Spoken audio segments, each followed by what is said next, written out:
আমরা সম্প্রতি যে জুলাই আগস্টের যে গণ অভ্যুত্থান হলো, সেই গণ অভ্যুত্থান পরবর্তী সময়ে আমরা জানি যে নানা স্তরে এবং নানা পরিসরে নানাভাবে কথাবার্তা হচ্ছে এবং অনেকের চিন্তা উপস্থাপন করছে। সেখানে সম্প্রতি একটা চিন্তা আমরা চর্চিত হতে দেখলাম, যেটা হচ্ছে কালচারাল পলিটিক্স।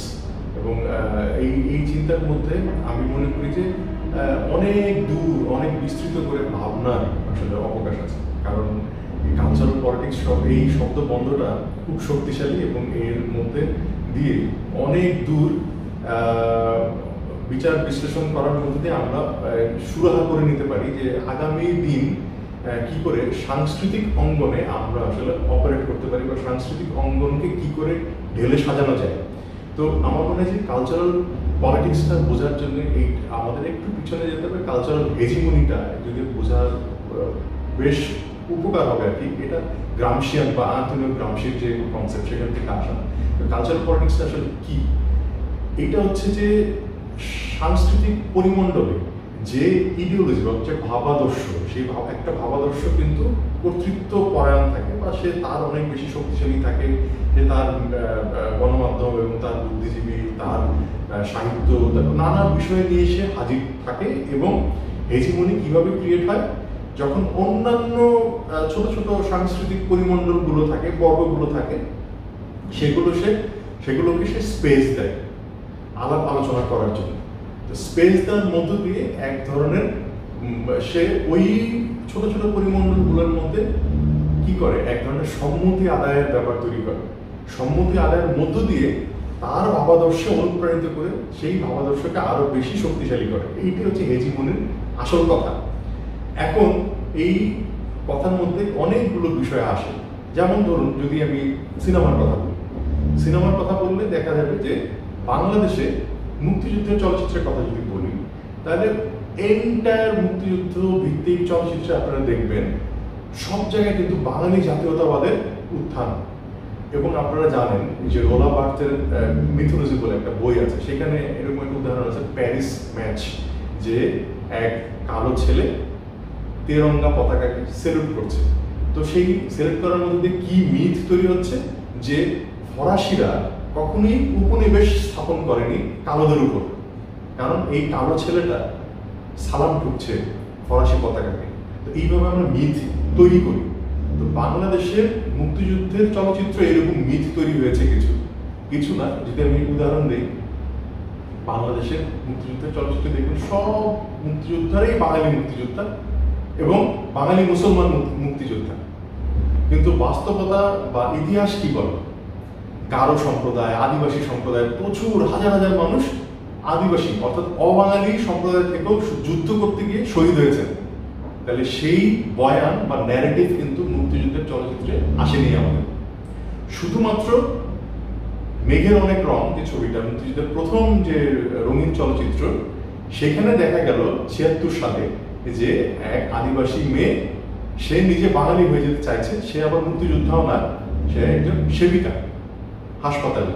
তো অতটুকুই, মানে এর বাইরের টোটাল ন্যারেটিভ, ফিল্মের ন্যারেটিভ কিন্তু একটা আদিবাসী জনগোষ্ঠী যারা হাজার হাজার শহীদ হয়েছে, গারো সম্প্রদায়ের অনেকে শহীদ হয়েছে, তাদের ব্যাপারে আমরা কোনো কথা বলি নেই।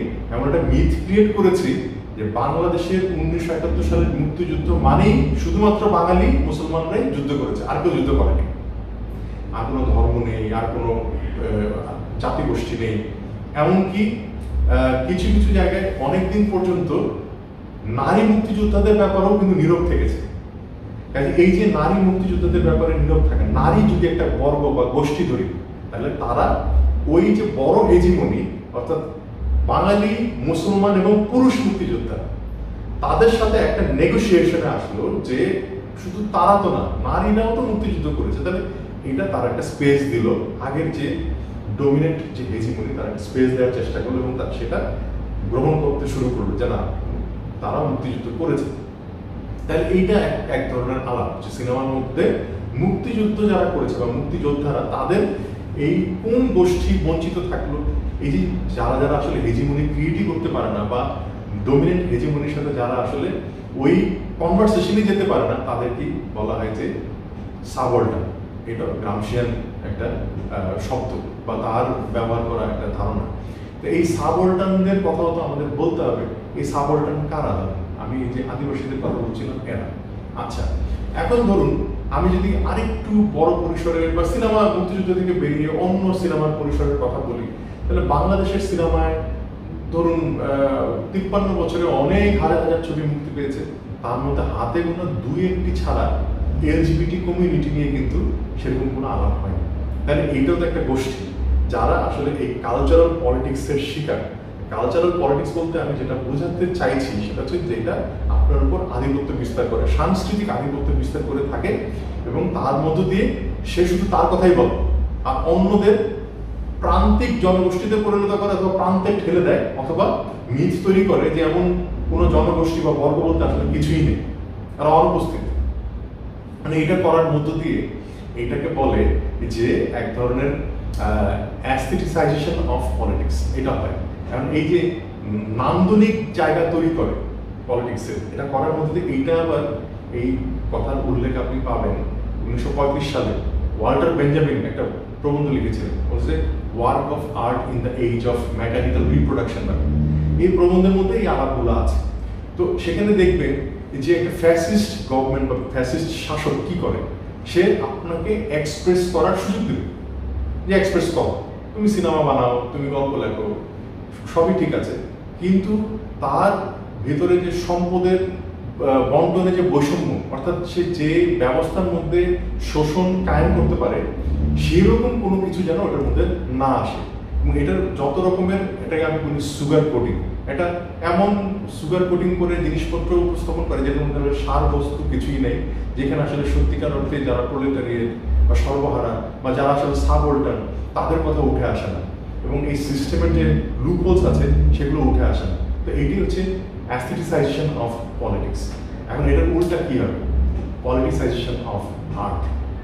এখন এই আর্টটাকে পলিটিক্যালি যদি আমি বুঝতে চাই এবং পলিটিক্যালি ডিল করতে চাই, তাহলে কিন্তু এই শাসক শোষকদের যে অন্যায় অত্যাচার জুলুমের কথা উঠে আসতে শুরু করবে। তাহলে এই উঠে আসা শুরু করলে আপনি তাহলে সেখানে যদি আপনি সিনেমা নিয়ে আলাপ করেন, তাহলে অবশ্যম্ভাবীভাবে এই আলাপের মধ্যে থার্ড সিনেমার যে ইতিহাসের যে ধারা ল্যাটিন আমেরিকায় এসেছিল সেটাকে নিয়ে আসতে হবে। থার্ড সিনেমার এই আন্দোলন সংগ্রামের মূল কথা কি ছিল?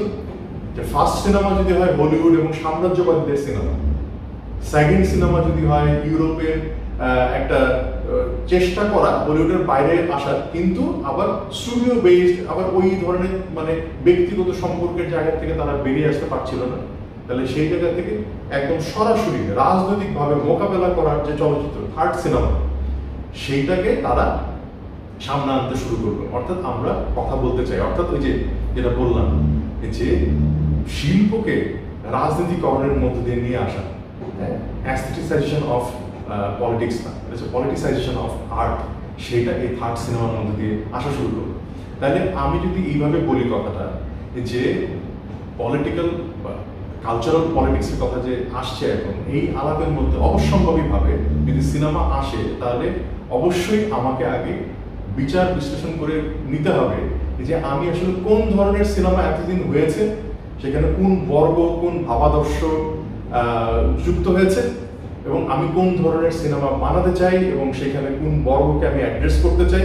এবং আমি সরাসরি যদি রাজনীতিকরণের কথা বলি বা শিল্পকে যদি ওইভাবে আমি মোকাবেলা করতে চাই বা শিল্পকে ওইভাবে যদি আমি ব্যবহার করতে চাই বা আমি আমার এক্সপ্রেস করতে চাই আমার বক্তব্য, রাজনীতি কেউ তার আপলিটিক্যাল না, রাজনীতির বাইরে কেউ না। আপনি যখন একটা ডিপ জলের ছবিও দেখেন তখন সেটারও একটা রাজনীতি আছে, তখন সেটা হচ্ছে অ্যাস্থেটিসাইজেশন অফ পলিটিক্স।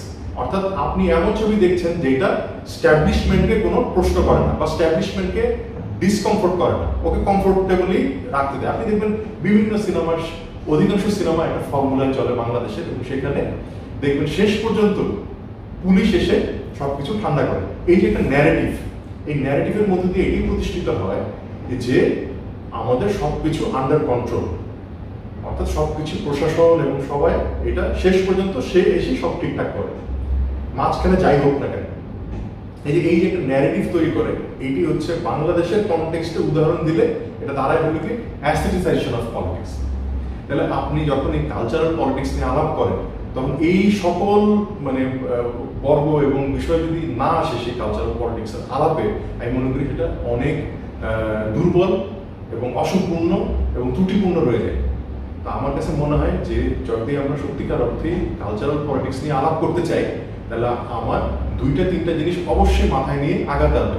একটা হচ্ছে এই কালচারাল পলিটিক্সে কারা ডোমিনেট করছে, হেজিমনি কাদের আধিপত্য বিস্তার করছে, কোন ভাবাদর্শ এবং কাদের ভাবাদর্শ সিনেমা, সাহিত্যে, কবিতায় কি বলার চেষ্টা করছে, এবং সেখানে কোন বর্গকে আমি এক্সক্লুড করছি বা ইনক্লুড করছি, স্পেস কেউ পাচ্ছে কি পাচ্ছে না, সাবঅল্টার্ন কারা।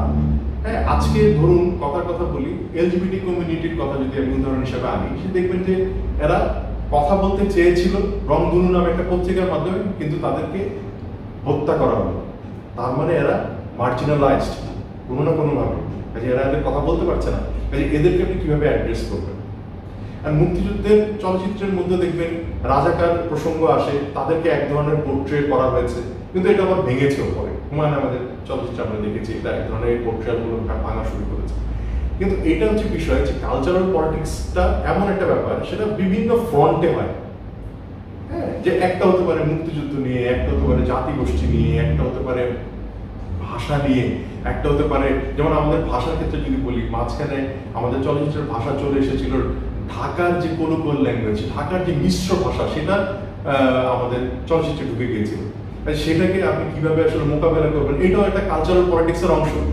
তাই যে ভাষা, মুক্তিযুদ্ধ অর্থাৎ ইতিহাস এবং রাজনীতি, এই সমস্ত কিছু মিলিয়ে সার্বিকভাবে যদি আপনি একটা আলাপ করেন বা সেটা যদি আনা যায়, তাহলে আমি মনে করি কালচারাল পলিটিক্স নিয়ে সত্যিকার অর্থে একটা মানে গুরুত্বপূর্ণ আলাপের সূচনা হতে পারে।